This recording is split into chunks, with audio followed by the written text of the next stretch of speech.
Thank you, Chitra, and I hope my slides are visible. Yes, they are. Yeah, so Mahesh has, as usual, spoken perfectly about as a prelim to my talk. Actually, his is the main talk. Mine is just an add-on. So when you go on switching and you're exhausted your switches, and before you consider surgery, you can consider adding up actually. So when to stop switching and start adding. So now there are so many things to add actually, as Mahesh himself has pointed out. So I have to specify what exactly I can deal with in the coming 9 minutes.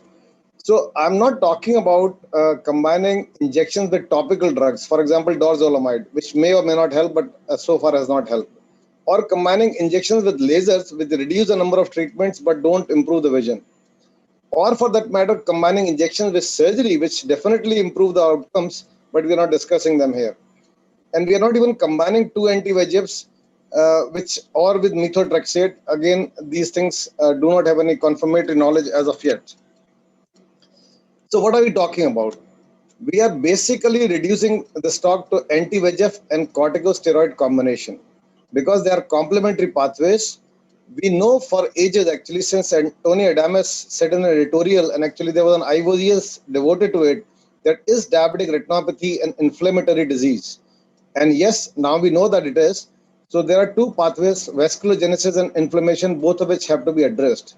So we combine various anti-VEGFs with one of the few steroid options we have available. Most of the randomized trials so far, even with the recent search, are only on Avastin and triamcinolone, the good old buddies. And the recent ones, Eccentrix and Ozurdex, there is only one randomized trial. Now, what is the rationale for adding after switching?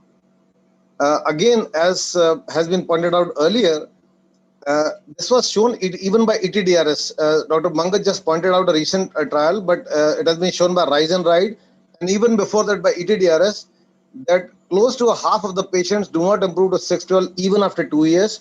And in fact, ETDRS showed that about 30% of the patients have a refractory macular edema even after 3 years of laser treatment. And there's another reality check, especially in Indian scenario, that most of them cannot afford such a long treatment, even if it is effective. And steroids have been proven to be effective even before anti-VEGF drugs came into the picture. And it is especially more effective when there is a chronic DME. This is where I want to add to what Mahesh said.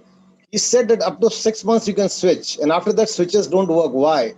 Because the diabetic macular edema acquires an inflammatory character after about 6 months. So inflammatory pathways become activated in that much time. And this is when the steroids and anti-VEGF may complement each other. Why do I say may? There has been in vitro study which shows that there is less capillary leak, but there are no evidence-based guidelines for combination treatment. In fact, there is evidence that when you combine the two, complications combine, that is the cataract and glaucoma. And in fact, in some patients, even a risk of stroke or cardiovascular events when you are using Avastin. So complication complicates and not complements, but we can sometimes switch to the standard of care treatment with a different anti-VEGF, Ozurdex or vitrectomy. Now, what about the good old Avastin and triamcinolone, with which we have the best knowledge so far? Avastin works as well as the triamcinolone combination. So in one line, if you want to say that the additional of triamcinolone did not do anything better in terms of vision. Macula does dry up faster, however, with combination, which is what we are concerned. There are less injection required, so great news for the patient. And the treatment naive DME also responded similarly, which is again good for the patient. The IOP spikes in cataract. Now, IOP spikes never require trab. They are less with 1 mg than 4 mg. Most of us now use 2 mg triamcinolone when we use a combination. And they are even less with preservative-free triamcinolone, with which we do not have a study so far.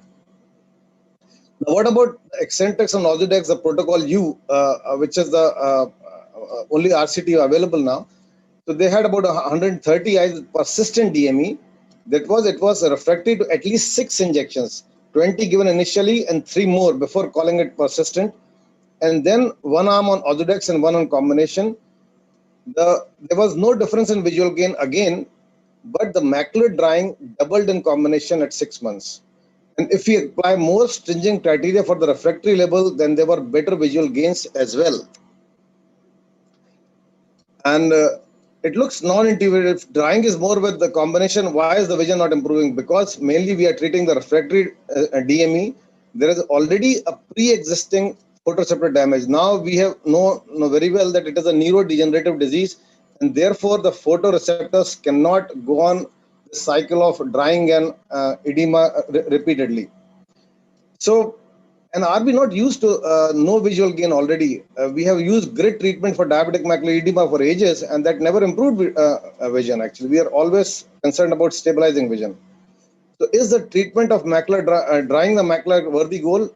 Yes, according to TDRS, and it can get back to square one after 1 year. So, how best to use the combination treatment in DME? How do I use, in fact? One is refractory DME, and again, as Mahesh pointed out, after 3 injections, we generally call it refractory, and that is a lot of practitioners do even in Western countries also, as I just checked on retina physician recently.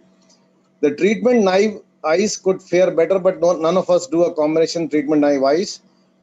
But if we probably get a patient who has already had a chronic and diffuse macular edema, then it is probably worthwhile to consider a combination. Because these eyes may have an inflammatory component. And especially if the above are combined with PDR, it becomes more logical.